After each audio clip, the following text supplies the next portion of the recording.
There it is. Yeah. We are going to talk a little Cadmium. Let's go. Yeah, dude, we got Kadmium versus Hen. So they're going to get started on PS2, and we're going to get the second consecutive Bayonetta on the stream.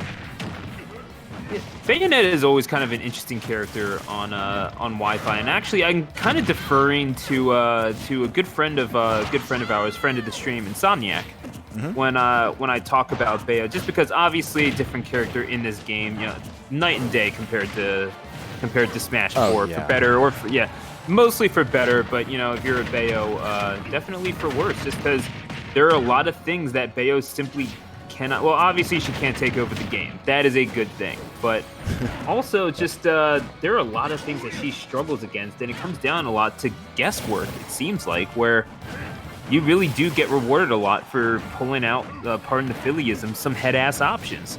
And just kind of happens to work sometimes.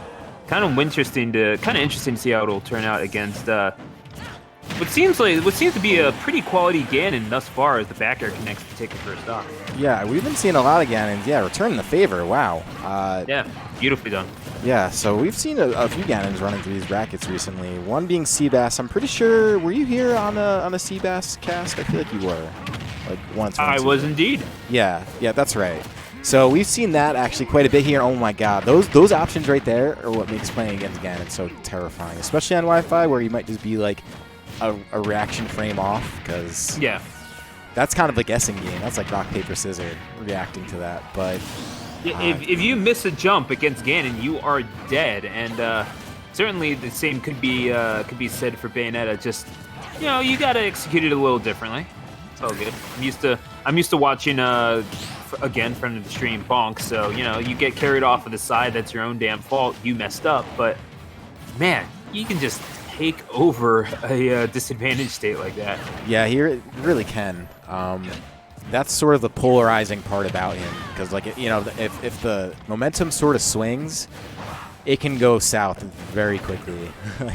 Like you could end up multiple stocks down and all that. But in either case, really well played at the moment from Hen. Oh, who finally, just finishes out that game one. I say finally, but what I really mean is just regular. All Hen had to do was double jump, and Kadmium immediately decided to go low, sunk like a rock, and that was beautiful conditioning because Kadmium knew. Kadmium had to take the chance with going low and relying on the, let's face it, subpar recovery abilities of Ganondorf, rather than assuring that he would die as soon as Hen decides to press a button. So. Yeah. This character is unanimously looked at as low tier for a reason, so it's the game you play when you play Ganon. You know that you're just very vulnerable in a lot of places that a lot of characters are in, but you also know that you have that potential to just completely turn a game around too. So that's the crazy game. I feel like you gotta have the right sort of mindset for that game in particular. Yeah. I mean, you know exactly what you're getting, and you have to be honest with yourself. You are playing. What reason is there to play a character like a Ganondorf or a Little Mac to go to Town and City for Game 2?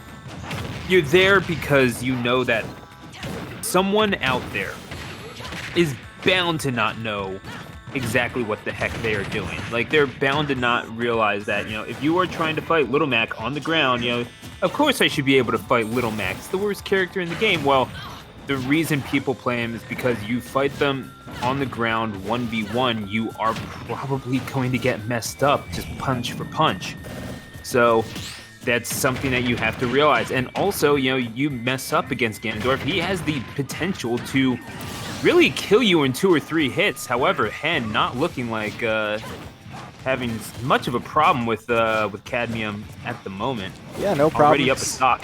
No problems here, doing all the things that Bayonetta is supposed to be doing, and that is, I was just saying in the last set with Stan Luna. Yeah, dude, it's getting pretty ugly, and unfortunately for Kadmium, that is not going to do the trick. That would have been a really nice little shift of momentum, would have been very much needed, but instead, this lead has basically become a full stock. Yeah. I mean, you really do kind of have to be honest with yourself, though, if you are playing a Ganon or a Little Mac. You are playing this character specifically because you think that you can get some dumb crap with him.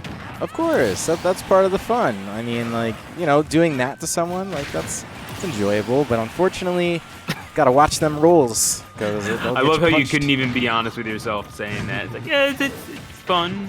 Yeah, you know, well, I don't know. It's fun when you land that stuff. Like, I would imagine if I'm playing Ganon. Oh my God, what is that? Ooh. All right, this game. I don't want to. I never. It's over. It's over. Yeah, that's gonna be game. Yeah, it's game. That is in fact. Yep. Yeah. Yep. So Hen wins 2-0. That right. is and hey, impressive stuff from Hen, but that's All right. Again, you're Kadmium, you're a Ganon. You have to find a way to neutralize Bayonetta's ability to jump around on you and utilize those burst options. If you cannot do that, you cannot win. And that's not even your win condition. That is your condition to find a way to make this an actual